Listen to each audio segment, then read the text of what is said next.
The cheesecake at Cheesecake Factory is so freaking good. I don't blame you. Get behind me, Satan. What were we talking about? Decision fatigue. Oh, wake up, rethink the status quo. When you get your money right, then you're the one who runs your life. Come build a wealthy spirit with Sammy and Michelle. Michelle, you know I recently went on a vacation and I had to think about a lot of things, but there is one thing I did not have to think about. What's that? What I had to pack. Interesting. And I didn't have to think about that because I keep a list on my phone of everything that needs to be packed on my trips. And I just go through that list and I pack it. That's a really good idea. I need to do it for myself. I literally remake the list every single time. And, you know, I've had those situations where you go somewhere and you're like, I didn't pack literally any underwear, the most important thing that I need. Yeah, that's a pretty big one to forget. I had a tendency to forget things like poopery. Let me tell you, having poopery on my list has saved me many times because literally my shit don't stink. Okay, with poopery. And also lint brushes. As somebody who wears all black, a lint brush is something very handy to have in your suitcase. I do like those suggestions, Sammy, whenever I remember to take poopery, because we do a lot of trips with like other people. Like I do girls trips, and sometimes you're in a hotel or an Airbnb and you're sharing a bathroom with a lot of different people. And a lot of times when I'm leaving, I'm like grabbing the poopery and they're like, oh, I thought that was from the hotel. And I'm like, you think the hotel thought about that? Oh, heck no. It is really nice. Everybody appreciates it. They're like, oh my God, you brought poopery. And you know everybody's relieved. Now they don't have to be running to the first floor reception bathroom just to take a poop. They're unclenching their butt cheeks.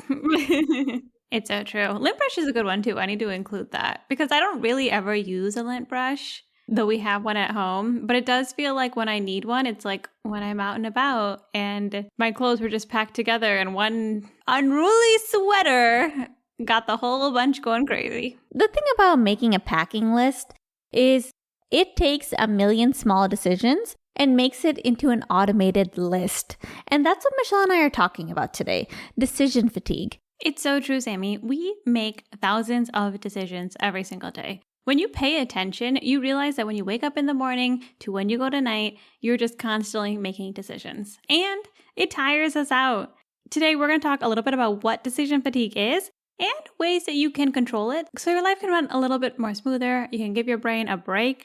And you can make sure that when you are making your most important decisions, you are putting yourself in a position of power. Let's get into it. But first, Sammy, I'm so excited to share that I am launching a course March 2024. If you're listening to this when the episode is coming out, me and my co-lead Toby are going to be hosting a course called From Layoff to Sabbaticals. Unfortunately, in my industry, tech, there have been over 300,000 layoffs in the past year. When I talk to my friends, my family members, people who reach out to me online after reading about my own experience losing my job, a lot of them say, like, I either am expecting a layoff, they've warned us about layoffs, like it just doesn't seem like it's slowing down. Even though it's something that's so difficult to go through, one thing I found for myself is that I was able to take a pause, which allowed me to do so many things, including reevaluate my identity outside of work and pivot my career because I realized I was more interested in doing creative work. I was more interested in moving outside of software sales, at least for the next season of my life. Both me and my friend Toby have gone through this experience. We left tech companies and we went through the ups and downs of leaving your job, losing a big part of your identity, and then rebuilding. So if you or someone you know recently left their job, especially in the tech industry or something similar, take a look at the course, share it with them, and if you have more questions, feel free to reach out to me specifically. Back to today's topic, decision fatigue. I'm fatigued just thinking about it. The thing is, we make tons of decisions every single day. And every time we make one of those decisions, we are using a little bit of willpower, a little bit of cognitive energy. And by the end of the day, we are tired. It's true, Sammy. There are sources like the Harvard Business Review that say that the average adult makes 35,000 total decisions every single day. Isn't that crazy? It is. When you start paying attention, you realize that that is exactly the case. It was so interesting. I was reading The One Thing by Gary Keller. Sammy, you've read this book too. I was reading it for my book club, and we were really talking about the relationship between willpower and decision fatigue. In the book, The One Thing, Gary Keller specifically highlights that when we're doing multiple different things, when we're switching tasks, we are really tasking our willpower.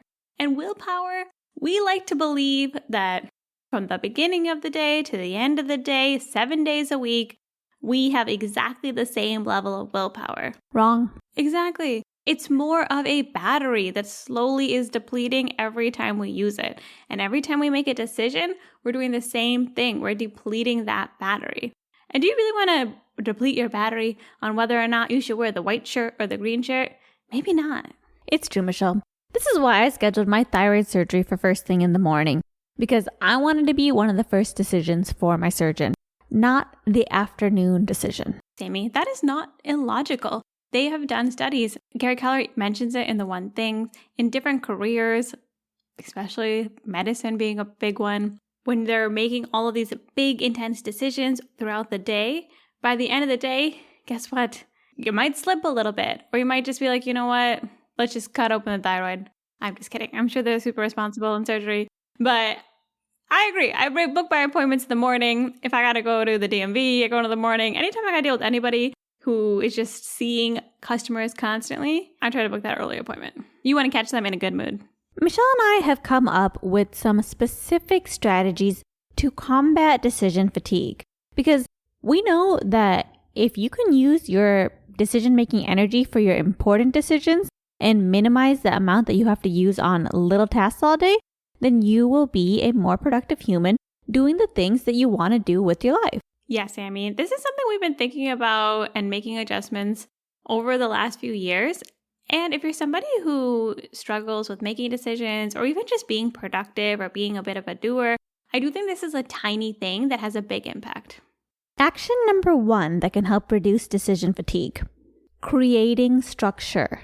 A big one when it comes to creating structure is grouping or batching. For example, when I wake up in the morning time, I have a certain amount of tasks that get done in the same order every single morning. First, I go take my water and take a sip and take my thyroid medication. Then I put the coffee on and I turn that on. Then I return to the bathroom, brush my teeth, and I wash my face. Every day, same order, same routine. Sammy, I've been testing this out as well. And what I noticed was how first thing in the morning, there is literally tons of decisions to make. I wake up in the morning. First off, do I wake up or do I keep sleeping? First decision to make. Second, I go and I immediately think, should I go make coffee or should I rinse my mouth out first? Because it feels kind of gross because I just woke up. And then I have to decide, do I want to brush my teeth right away? Do I want to use my hard toothbrush or my soft toothbrush? Am I going to brush first or am I going to wash my face first? That's always like a decision I make in the morning, and I just kind of go from my moods. You definitely want to brush first. That way, any saliva that's around your mouth will be washed off when you wash your face. Oh, well, that's helpful. And to be honest, I think getting my teeth cleaned is like a priority in the morning. But when you were gone and I had to make my own coffee, which, by the way, I have been enjoying the coffee in the morning, and I just want you to know that I appreciate you, that I love you. I love you. And that's a decision I don't have to make anymore. But actually, like, putting just a list together of those things, like, you're right. Like, when I take 5 minutes and I think about it, I actually know the order that I want to go in. And I can think like, okay, I'm going to put petroleum jelly on my lips at this point. I'm allowed to take a break if I want to go pee, because that's just kind of variable. Sometimes I can hold it. Sometimes I want to go right away. But the point is that, like, I have actually noticed these past few days that by reducing those tiny decisions, I feel a little bit happier when I finally leave my room and I go to the kitchen in the morning, because I haven't been having this weird internal debate with myself about every tiny decision I need to make. For some people, this could include a literal list. I've actually started to make my morning routine even more strict based on one of my friends' routines by creating a list of everything that needs to be done and creating a playlist of music and podcasts that I listen to every morning, the same exact ones that help set my mood in the right direction. I think a literal list helps. I haven't tried the same music or podcast. I have to think of how I feel about that. What has your experience been? Oh, I love it. I am sometimes reluctant to listen to it because I'm like, I've already heard this podcast. And every time I get inspired in the same way. So I actually find it really helpful. Honestly, there are podcasts that inspire me so much and I literally forget them, So I think it's a pretty cool thing to try out. Actionable step number 2 for combating decision fatigue. Decision fatigue. Putting things on autopilot. Oh my gosh. Yes.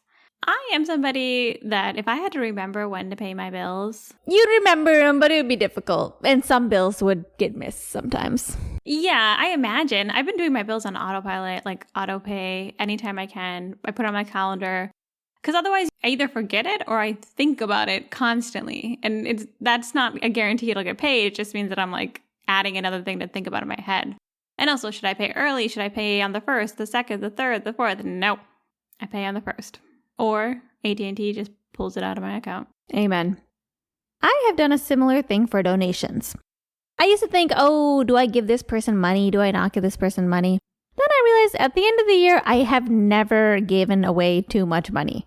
Like, maybe there's some really generous people out there, but for myself, I have found that I am not over donating money. So if people need money, if I'm at some place and someone asks for money, I just give it. I'm not like, oh, well, are they going to use the money for blah, blah, blah, blah? No. You know what? No. I have never given away too much money. Just give the person the money. It's a good deed, good energy, and it will help even out the donation amount at the end of the year.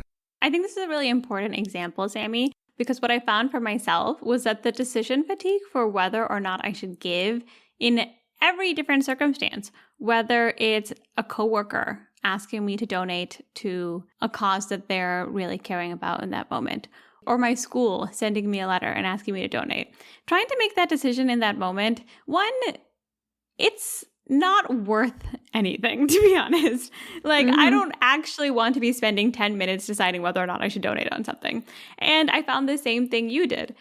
When I was working in the corporate world, you worked with me actually, and I decided that anytime someone asked me to donate money, I'm just going to give $75 to the cause. Sometimes that was more than everybody else. Sometimes it was average. I have donated to some wild things, getting your dog's knee fixed. Maybe I didn't need to donate to that cause, but to be honest, she wrote me a sweet handwritten letter afterwards, and I was so thrilled about it. On the other hand, one of my coworkers, she went through a really traumatic experience and her kitchen caught on fire and her house caught on fire. And so that was a cause that it was just nice to be able to be like, cool, I'm going to donate to this. I felt really good that I could give back, but I know that in the past, I've overthought that decision so much that I actually ended up not doing it. And then I feel crappy afterwards. And I was like, you know what? I would rather just give a little bit too much, quote unquote, than give too little. And to your point, I'm always fine at the end of the year. It's literally not even anything, it turns out. It literally is not. I personally take the same thing with my clothing. Usually in the morning time, I'm going to some type of workout class. I have 4 outfits that I can wear to work out. 2 pants, leggings, and 4 shirt options. It's going to be one of those, depending on which one's clean. The decision is very easy. Clothing is such a great example, Sammy. If you are somebody who's into tech people like I am, you will know that there are so many examples of this. Steve Jobs, Mark Zuckerberg, people who at some point in their career would literally wear the same outfit every single day. Steve Jobs has his iconic black turtleneck. Not the Fashion Nova version with the thong bottom, I'm assuming. That perfectly tucks into the jeans. I'm sure that his 5 black turtlenecks cost more than my whole wardrobe.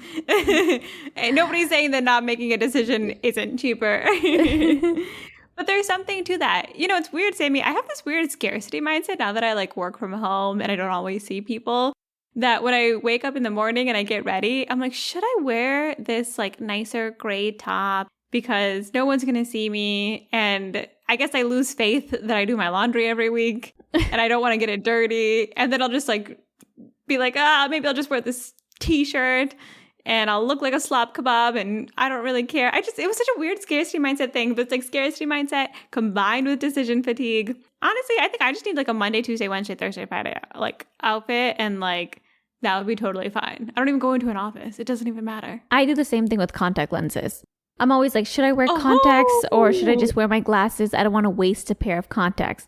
Let me tell you, I am never using too many contacts. That like never happens. So let me not be a slob kebab and let me feel good about myself and put the contacts in my eyeballs and just not worry about whether I'm going to run out too fast, because it has never happened. You know, Sammy, I'm not going to lie. I don't know if this is me being cheap, but I still struggle with that. The dailies, okay. You need to let go of it. You need to let go of it, and you need to just put the contacts in your eyes. If you only wear them for an hour, then I just put them into a container where I'll wear them later in the day if I need to. Oh, I'm not doing that. Okay, that don't do it. Don't do it. Don't do it. Not my medical opinion. I'm not an optometrist. Okay, I'm not an optometrist. Let me tell you something an optometrist will tell you. Once they're out of your eyes, you throw that in the trash, okay? They're working for big contact over here, so I'm sure they have feelings on that. As someone who's prone to styes, I won't be doing that. But you are right. Like, so what? I look a little bit nicer that day. Honestly, if I do it, I'm just like more likely to go to the grocery store or run errands, because I'm like, well, yes, I'm looking cute. May as well leave the house. That's exactly what it is. I'm like, if I put my contacts in, I'm more likely to do other things that I need to do. So I'm like, let me just wear the contacts. It's true. I should not overvalue those decisions. Because like, you know what the problem is that now that I'm exercising more, there are a lot of other decisions that end up coming in. Like, okay, I'm going to exercise. That means that my hair is going to get dirty and sweaty. That means that I am going to be wearing contacts. Will I be seeing anybody else that day? Do I want to wash my hair? Because I don't wash my hair every day. In fact, in an ideal world, I would only wash it a couple of times a week. But when I'm exercising, I'm washing it a lot. This is literally what goes through my head. It's crazy that I ever make it to a yoga class. The exercise and shower decisions add like another 10,000 decisions to the day. So that is something that needs to get autopiloted. And I had to do the same thing for myself. That's true. Maybe I should just chop my hair. Another thing that I autopilot is meals. Okay, I am not trying to reinvent the macronutrient wheel every single day. It's like, I know what meals I can eat that work for me, that make sure I get enough protein in. Eggs. And I eat that every day. And people might be like, that doesn't look very appetizing to eat plain oatmeal. Some people say that looks like something a psychopath would eat. Shout out to my friend Alicia. Maybe psychopaths have something right, which is you don't want to waste decisions deciding what to eat. If I want to spice up my life, maybe once a month I'll go to a restaurant and make a decision there. But every day? No, every day is not that spicy. Every day is the same exact foods. I agree, Sammy. And I think also we don't need as much variety in what we eat as we think. For example, breakfast. We don't. Especially depending on the meal. For me, breakfast, especially my daily breakfast, I don't care that much about. And I was able to eat plain oatmeal for a very, very long time, maybe over a year. Eventually, I did start looking at that spoon and start wondering if I wanted to stab myself with it instead. But it took me a while to get there. And to be honest, I think it's because of the brand of oatmeal that I use. Turns out, okay, PSA, steel cut oatmeal, not better from you, okay? So yes. Don't waste your time eating that crap. I thought it was less processed. Well, that means like chopped one time less. Okay. The degree to which that tastes worse is so bad. Okay. It literally never gets the right texture. So we are going to be doing the quick oats. And if you guys know something about that being bad, please contact us. But Michelle and I cannot do steel cut anymore. Also, save us a decision. If you have an oatmeal recommendation, plain, no sugar, okay? I'm not eating this apple cinnamon BS. If you have a plain oatmeal that you like, please let us know. We're in the market for a new one. Actionable item for combating decision fatigue number 3. Quitting. Just quit. Some things, you just quit them and you don't make any willpower decisions. Michelle and I are big on this. We're aggressive on this. Yeah. You know what causes decision fatigue? Moderation. Moderation. Oh, just do it in moderation. People say like they're so nice. No, they're ruining your lives with that kind of terrible advice. Okay. Don't do moderation. Okay. Just say no. Let me throw in an example here, Sammy. 2 years before I officially quit drinking, I was actually trying to cut down. But it started to get really difficult because every time I went out to a meal, I was like, okay, should I have 1 drink? Should I have 2 drinks? Should I have a glass of wine? Should I have a mocktail? Then I would go out at night somewhere on like the weekend and I would think to myself, okay, how many drinks should I have? And then I start drinking and then, trust me, decision fatigue goes out the window because you stop making good decisions when you start drinking. All of a sudden you're trying to create a YouTube advertisement style algorithm for your drinking patterns. And it's like, no, like just don't make it so complicated. Like it's never a good idea. Just don't drink. Yeah. If you're trying to cut out a bad habit, for us, drinking was one of them. Sugar, to be honest, the sugarholism for us is pretty big. And it's just so much easier than to try to make 1,000 rules for yourself to just quit. For Michelle and I, the sugar thing is the biggest problem, way bigger than drinking, way bigger than any other problem that we have. And I have decided that in this lifetime, I am not going to have any more desserts. I know that sounds so extreme, but I had a Cheesecake Factory incident this past week where somebody suggested that we go to Cheesecake Factory. Great spot. Cheesecake Factory was literally on the brain for the next 24 to 48 hours. And I was imagining the cheesecakes and deciding, am I going to get a cheesecake or not? I kid you not, I ate maybe 3 to 4 pleasurable bites before my brain started to get foggy and I started to not think clearly. And I went into a cheesecake coma. Immediately afterwards, I was immediately regretting the decision. Thank God we had to walk home so I could start to lower the glucose a little bit. I was trying to do high knees to kind of lower the sugar a little faster.